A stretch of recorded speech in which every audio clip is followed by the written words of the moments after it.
কলকাতায় এসে কিন্তু এখানে সাইকেল ভাড়াও পাওয়া যাচ্ছে। এখানে কলকাতায় একটা জায়গা রয়েছে নিউ টাউনের পাশে।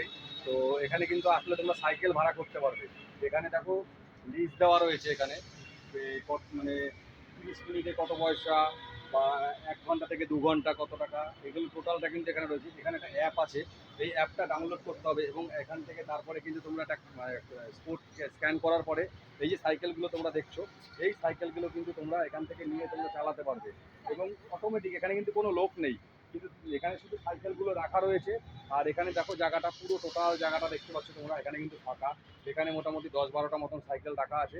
তো তোমরা কিন্তু এখানে আসতে পারো, নিউ টাউনের সামনেই কিন্তু রয়েছে। তো এখানে নিউ টাউনের যে মোড়টা রয়েছে, এখানে বিশ্ব বাংলা গেট রয়েছে। তো বিশ্ব বাংলা গেটের থেকে এগিয়ে এসেই পাশেই কিন্তু এই জায়গাটা রয়েছে। তো তোমরা এখানে আসলে কিন্তু তোমরা এখান থেকে সাইকেল নিয়েও কিন্তু তোমরা পুরো টোটাল কলকাতা শহরটা কিন্তু ঘুরে দেখতে পারবে। তো এটা কিন্তু একটা খুব মানে ইউনিক জিনিস।